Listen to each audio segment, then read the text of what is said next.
श्री कृष्ण कहते हैं लोग ऐसे दौर में जी रहे हैं जहां इंतजार करना लोग पसंद नहीं करते। अगर कोई चीज समय ले रही है तो हमें लगता है कुछ गलत है। अगर करियर 5 साल में ऊपर नहीं पहुंचा, अगर कोई रिश्ता तुरंत परियों की कहानी जैसा नहीं बना, या अगर हमारा आत्मिक विकास बहुत धीरे हो रहा है तो हम सोचने लगते हैं शायद हम असफल हो रहे हैं। लेकिन सच्चाई यह है कि ये सभी बातें जीवन के सही तरीके से आगे बढ़ने की निशानी है। भगवत गीता तो ये बातें हजारों साल पहले से समझा रही है कि जो भी चीज सच में मूल्यवान होती है वो समय लेती है। आज की दुनिया तुरंत वाली दुनिया बन गई है। तुरंत नूडल्स, तुरंत मैसेज, तुरंत पछतावा। ऐसे में अगर कोई चीज समय ले रही हो, जैसे प्यार मिलना, सफलता पाना या किसी अपने का जवाब आना, तो हमें गुस्सा आता है। पर भगवत गीता धीरे धीरे यही सिखाती है, जो चीज सच में अच्छी है, जो जीवन को बदल देती है, जो आत्मा को गहराई से छूती है, वो समय लेती है। सब्र ही सच्चा रास्ता है, धीरे धीरे ही सही, लेकिन जो भी चीज मिलती है समय लेकर, वो सच में। श्री कृष्ण ने अर्जुन से कहा था, तुम्हारा अधिकार सिर्फ कर्म करने में है, फल पर नहीं।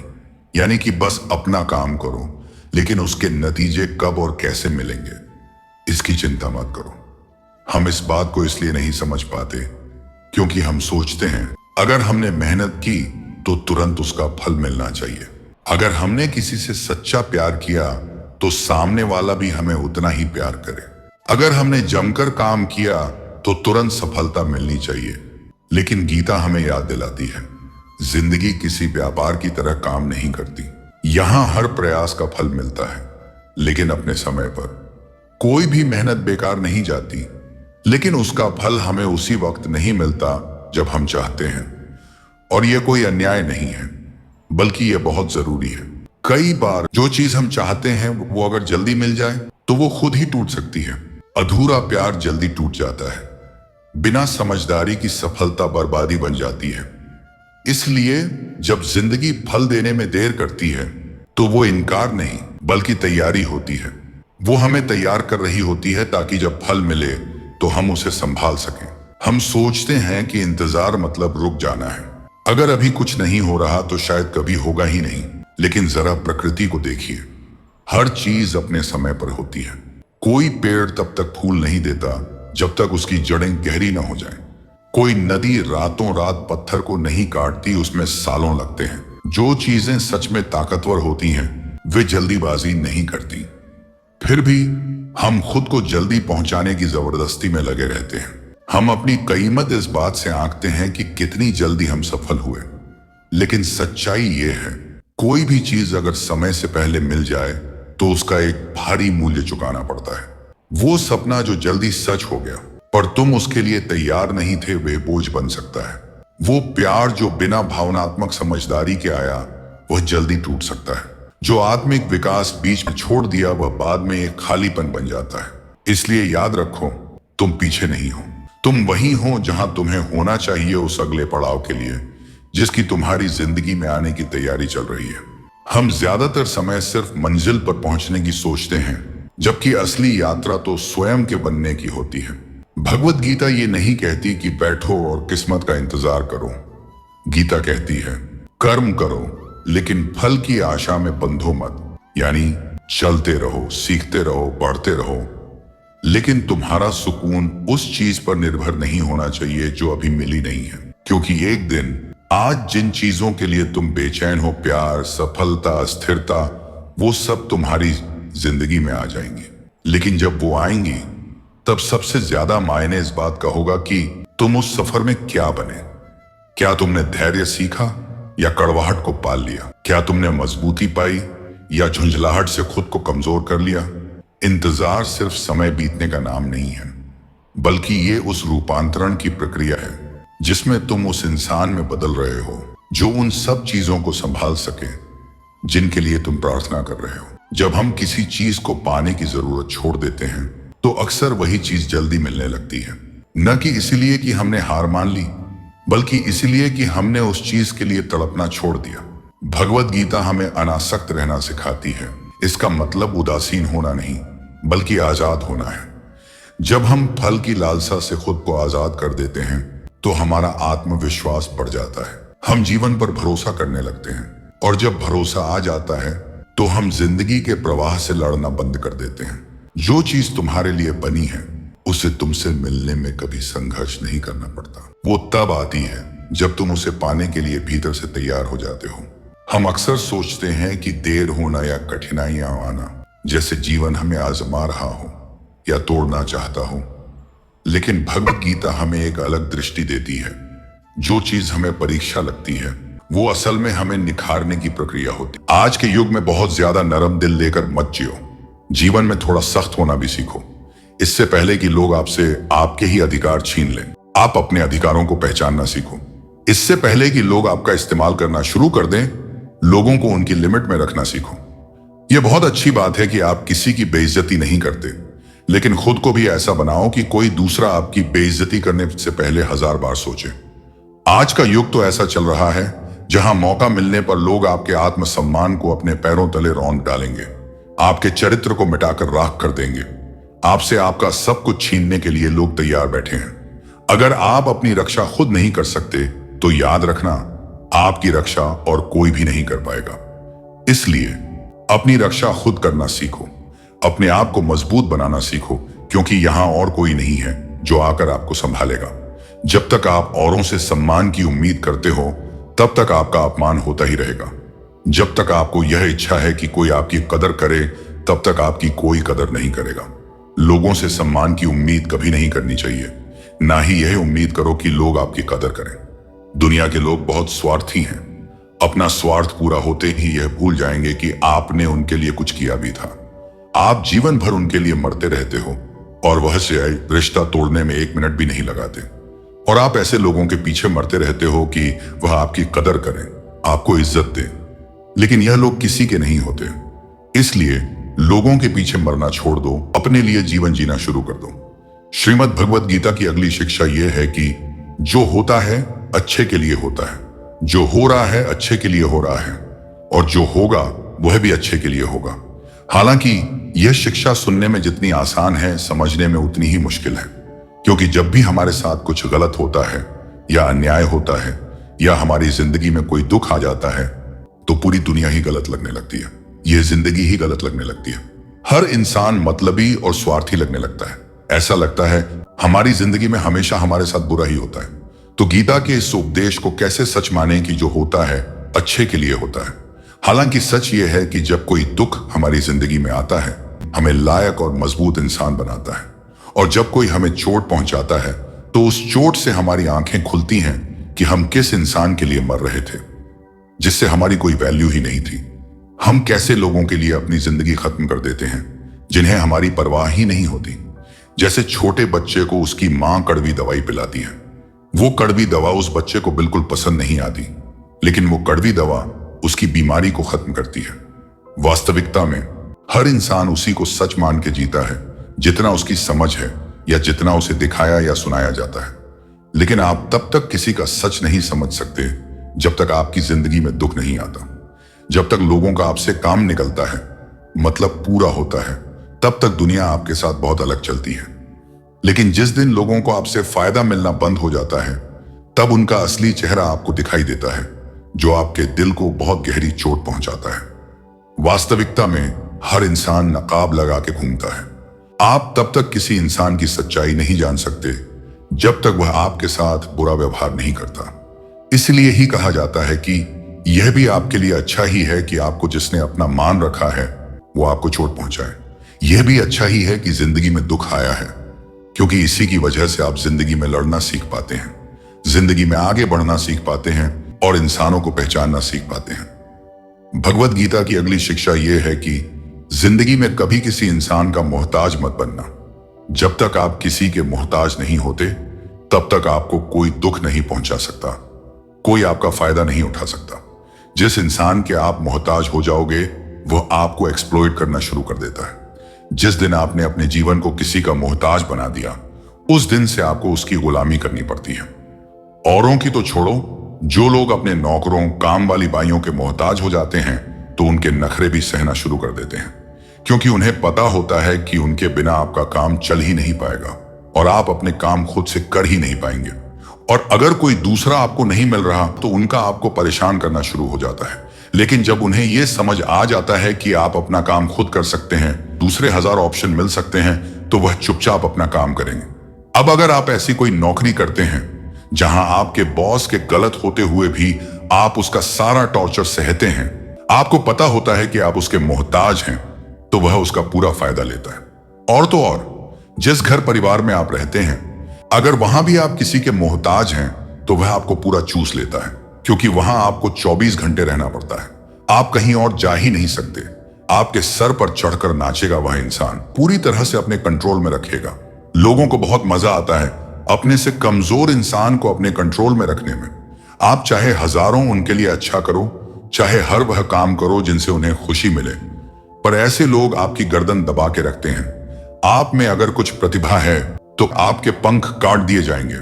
हर वह कोशिश की जाएगी जिससे आप कभी जिंदगी में आगे ना बढ़ पाओ। किसी का मोहताज होना मर जाने से भी बदतर होता है। मोहताजी आपको गुलाम बनाकर रख देती है। आपने कभी गौर किया कि जिंदगी वही लोग खराब करते हैं जिनके आप मोहताज हो जाते हैं। आपका सारा दुख वहीं से आता है जिसके आप मोहताज हो जाते हैं। मोहताजी सिर्फ शरीर या काम की नहीं होती, सबसे बड़ी मोहताजी मन की होती है कि जिंदगी में कोई चाहिए हमें संभालने के लिए, नहीं तो हम खुश नहीं रह पाएंगे। अकेलापन लोगों से झेला नहीं जाता। फिर कई बार आप ऐसे लोगों से जुड़ जाते हैं जो आपके इस मन की मोहताजी का पूरा फायदा उठाते हैं। आप उनसे रिश्ता इसीलिए छोड़ते हैं ताकि आपको अपने जीवन में थोड़ी खुशी मिल सके, पर वह लोग आपको खून के आंसू रुलाते हैं, आपकी पूरी जिंदगी नर्क बना देते हैं। याद रखना एक बात, माँ बाप के अलावा ऐसा दुनिया में आज तक पैदा नहीं हुआ कि आप जिसके मोहताज हो जाओ और वह आपका फायदा ना उठाए। श्रीमद् भगवत गीता का अगला उपदेश यह है कि जब भी जिंदगी में खुद को अकेला महसूस करो, तब इस सच्चाई को ठीक से समझ लो कि आप दुनिया में अकेले ही आए थे और अकेले ही जाओगे। वास्तविकता में यहाँ कोई आपका अपना है ही नहीं। एक दिन जो माँ बाप हमें जन्म देते हैं वह भी हमें छोड़ के चले जाते हैं, तो औरों से तो क्या उम्मीद करना। और यदि कोई आपका साथ छोड़ दे तो याद रखना, वो ईश्वर सदा आपके साथ है। वो आपका साथ कभी नहीं छोड़ेगा। गीता में श्री कृष्ण ने अर्जुन से कहा, चाहे कोई मनुष्य मुझे माने या ना माने, लेकिन मैं इंसान का साथ कभी नहीं छोड़ता, क्योंकि यह सब मेरी ही संतान है। इसीलिए अकेलेपन से कभी दुखी नहीं होना चाहिए, कभी डरना नहीं चाहिए, बल्कि किसी गलत इंसान के साथ रहने से डरना चाहिए। एक कहावत है ना कि something is better than nothing, यानी कुछ नहीं से कुछ होना बेहतर है। लेकिन एक और कहावत है, nothing is better than nonsense, यानी नॉनसेंस लोगों के साथ रहने से अच्छा है आप अकेले ही रहो। इसलिए गीता का यह उपदेश है कि जो इंसान खुद को अकेला समझकर दुखी हो जाता है, उसे अकेलेपन से डरने की या दुखी होने की कोई जरूरत नहीं है।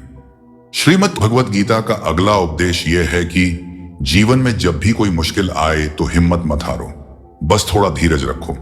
जो लोग मुश्किल वक्त में खुद को थोड़ा संभाल कर धीरज कर लेते हैं, वह हर मुश्किल को आसानी से पार कर जाते हैं। लेकिन जो लोग मुश्किल से डर जाते हैं, उनकी मुश्किलें और बढ़ जाती हैं। और जो लोग मुश्किल में अपनी हिम्मत को संभाल लेते हैं, वह लोग बड़ी से बड़ी मुश्किल को भी आसानी से पार कर जाते हैं।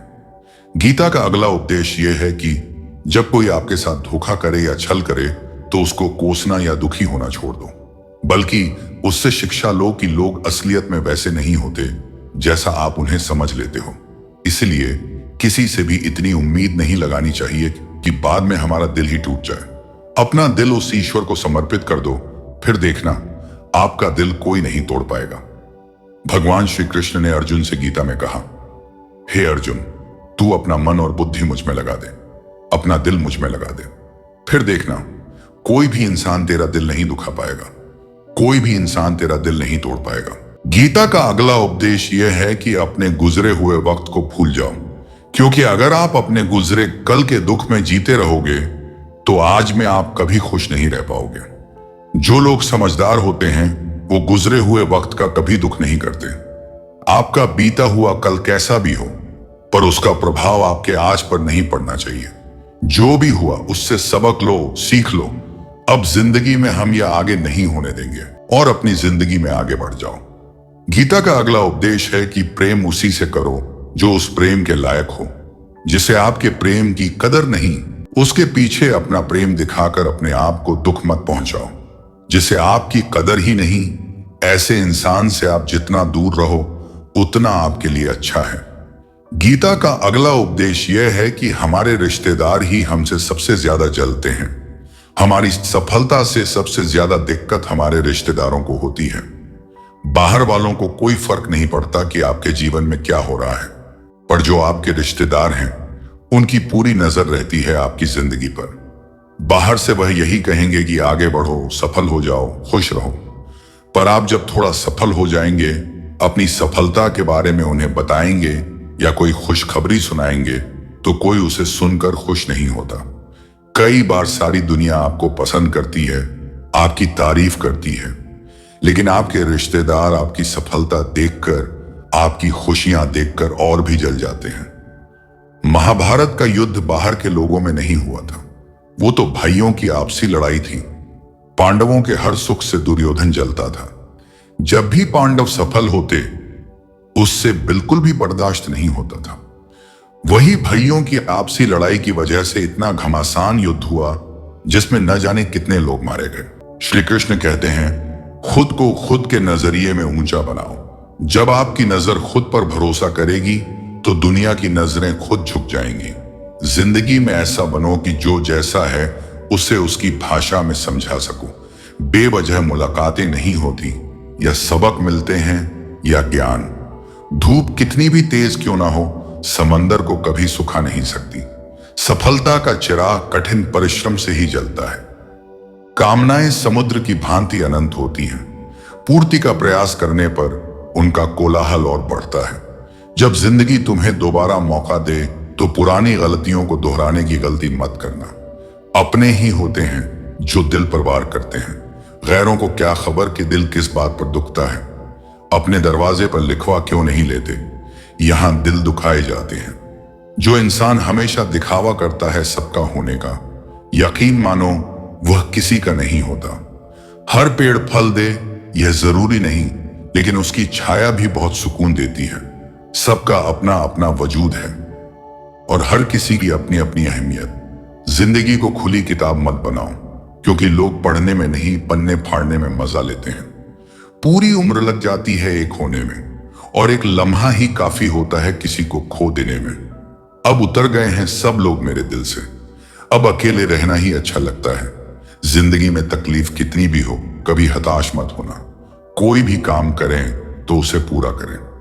अधूरा काम और अधूरा मन दोनों आपकी हिम्मत तोड़ देते हैं।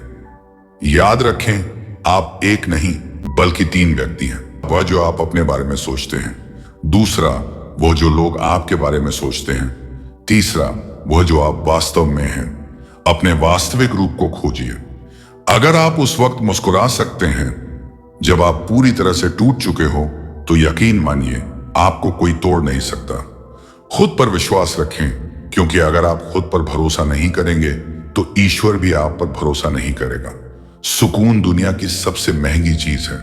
भरोसा अगर खुदा पर है तो जो लिखा है तकदीर में वही पाओगे, और अगर भरोसा खुद पर है तो खुदा वही लिखेगा जो आप चाहोगे। अपने विचारों और कल्पनाओं को उड़ान दीजिए। अपने मन और मस्तिष्क में सकारात्मक विचार और ऊर्जा भरिए। रोज सुबह इन पंक्तियों को दोहराएं। मैं सर्वश्रेष्ठ हूं, मैं कर सकता हूं, भगवान सदैव मेरे साथ है, मैं विजेता हूं, आज का दिन मेरा है। इन शब्दों को दोहराने से आपके भीतर असीम सकारात्मक ऊर्जा का प्रवाह होगा। ईश्वर ने आपको किसी उद्देश्य के लिए इस संसार में भेजा है।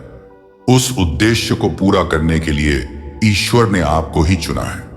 यदि आपके मन में संदेह है तो उसे निकाल दें। संदेह के बादल कभी परिणाम नहीं देते, बल्कि तन और मन को निढाल कर देते हैं। मन के जीते जीत है, मन के हारे हार। यह कहावत हमेशा याद रखें। सपने देखें और उन्हें सच करें। यदि आप सोचते हैं तो ऊंचा सोचें। यदि आप कोशिश करते हैं तो खुद को ऊंचा उठाने की कोशिश करें। कुल मिलाकर आपके प्रयास खुद को बेहतर बनाने के लिए प्रगति और निरंतरता की ओर होने चाहिए। जो आंसू ईश्वर को याद करते हुए निकलते हैं वे ईश्वर को सबसे प्रिय होते हैं। जिंदगी की ठोकरें उसे परेशान नहीं करती, जिसे ईश्वर का नाम लेकर संभलने की आदत हो। गिरना भी अच्छा है, औकात का पता चलता है। बढ़ते हैं जब हम हाथ उठाने को, तब अपनों का पता चलता है। आप एक इंसान हैं और ईश्वर की सर्वश्रेष्ठ रचना है। आपके भीतर अपार क्षमता है। इस क्षमता को खोजिए और इसका उपयोग कीजिए। केवल इंसान के पास यह शक्ति है कि वह अपने विचारों को साकार रूप दे सके।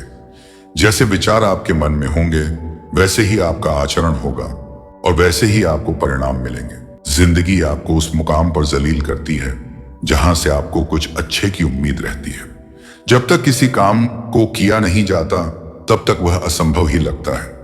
श्री कृष्ण कहते हैं, जिसने सीख लिया कि कब, कहां और कैसे बोलना है, उसे जिंदगी में सफल होने से कोई नहीं रोक सकता।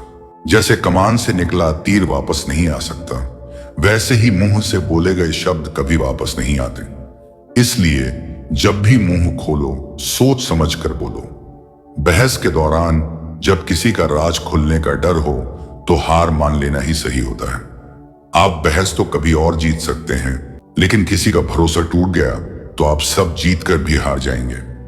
मिट्टी का मटका और परिवार की कीमत सिर्फ बनाने वाले को ही पता होती है, तोड़ने वाले को नहीं। तमाम रिश्तों में सबसे कमजोर रिश्ता हमारे शरीर और आत्मा का होता है। ना जाने यह कब, कहां और कैसे टूट जाए। आंखों का पानी और दिल की कहानी हर किसी को समझ नहीं आती।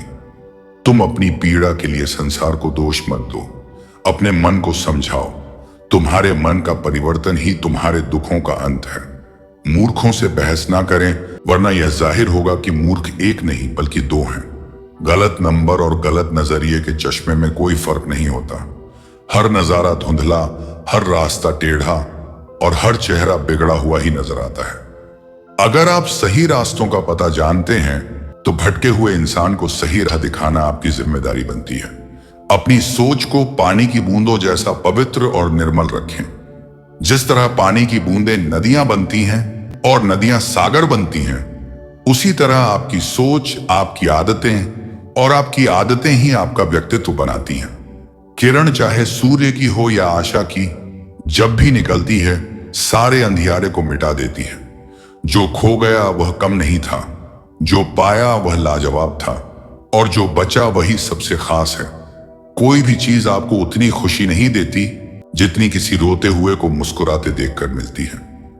रावण की जिंदगी से एक बात तो सीखी है, भाई हो या दोस्त, अपने राज अपने तक ही रखना चाहिए। मैंने देखा है यह आलम जमाने में लोग बहुत जल्दी थक जाते हैं रिश्ते निभाने में। तुम उसके लिए शोक करते हो जो शोक करने के योग्य नहीं है, पर फिर भी ज्ञान की बातें करते हो। बुद्धिमान व्यक्ति ना तो जीवित और ना ही मृत व्यक्ति के लिए शोक करता है। सफल रिश्तों का यह उसूल है, बातें भूलिए जो फिजूल हैं। सफलता का मुख्य आधार सकारात्मक सोच और निरंतर प्रयास है। अपने कर्मों में अपने आप को पूरी तरह से समर्पित कर दो। जिस काम को तुम शुभ और उचित समझो उसे पूर्ण समर्पण से करो। चाहे वह भक्ति हो, विद्यार्जन हो, साधना हो, सेवा हो, तपस्या हो, दोस्ती हो, प्रेम हो, जो भी करो उसे तन्मयता से करो। अक्सर हम सुनते हैं कि वही करो जो तुम्हें पसंद हो, लेकिन इसके विपरीत यह भी उतना ही सही है कि जो काम करना जरूरी है उसे पसंद करना सीखो और पूरे दिल से करो। आधी रात को जब बच्चा रोता है तो मां उठती है। क्यों? क्या उसे नींद प्यारी नहीं? लेकिन वह उठती है क्योंकि वह अपने बच्चे से प्यार करती है। यह उसका फर्ज है, उसकी जिम्मेदारी है। जिम्मेदार बने और हर जिम्मेदारी को दिल से निभाएं। अगर आप उस वक्त मुस्कुरा सकते हैं जब आप पूरी तरह से टूट चुके हो, तो यकीन मानिए आपको कोई तोड़ नहीं सकता।